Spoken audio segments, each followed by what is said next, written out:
Hello, my name is Mike.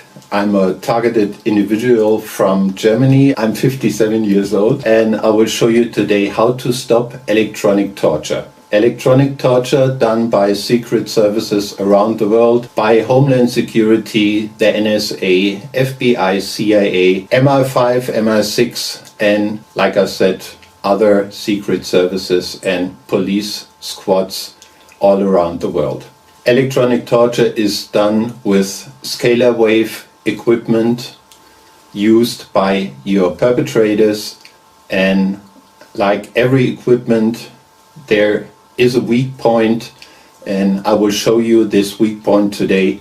I will give you a short example here with this torch that will turn off this camera now. So all you see is a white ball instead of my picture, and exactly this we're going to do with the scalar wave equipment that is used for electronic torture. So let's go over to the computer and I'll show you what you have to buy for very little money to get rid of electronic torture.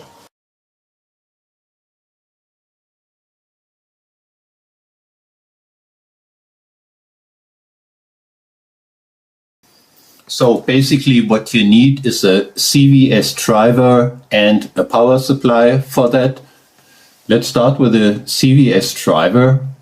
This is a device that produces scalar waves, and as you see here, it consists of a secondary coil and a resonance circuit, which is basically exactly the same what you see here on this photo of a Tesla coil. A Tesla coil is very large and nothing you want to put in your apartment, so the Cvs driver is perfect for your needs. So what happens when you turn on a Cvs driver?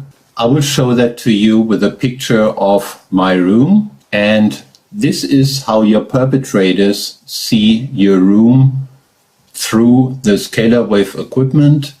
Now let's place one of those Cvs drivers on my desk, and this is what they would see if your Cvs driver is run by 12 volts and 5 amps on the power supply. On the next photo you see the white ball, the invisible zone, on a 24 volts and 20 amps power supply.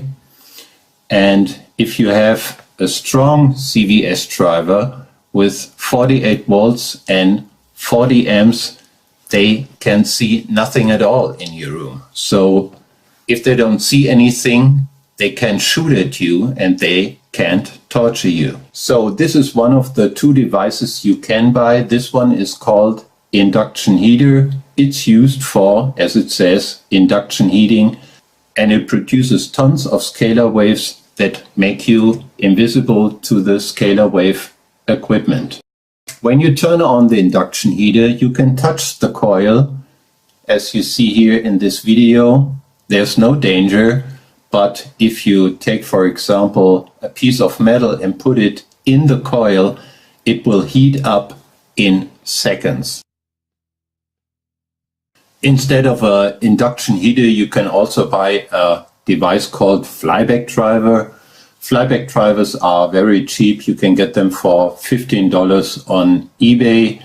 You can use a flyback driver if you want to make arcs and sparks, like you see here in this little video, but you don't have to do that to produce tons of scalar waves that make you invisible to the equipment that your perpetrators use. So the most important thing when you buy a flyback driver or an induction heater is the power supply. You can use for a small induction heater, of course, a PC power supply. It should have at least 500 watts, and this will give you about 12 volt and 40 amps, which is enough for a little induction heater or a small flyback driver. If you want to spend more money, you should get a good power supply. Good power supplies are a little expensive, as you might know. You might also have a good power supply in an old receiver or an old television. If you have that in your basement, take a look. Maybe it has 24 to 48 volts and a lot of amps to run your flyback driver. When you have your power supply and your induction heater or your flyback driver, please always turn on your power supply first. I recommend you to make a switch between the power supply and the CVS drivers, a power switch like seen here on this photo. Connect minus from the power supply to minus from the CVS driver and make a switch between the plus pole as seen here on this photo. You can finish your setup simply by placing the power supply and your flyback driver in a shoebox so you can take it with you to another room or to your working place. You can also place a small induction heater in your car so you can drive without any problems.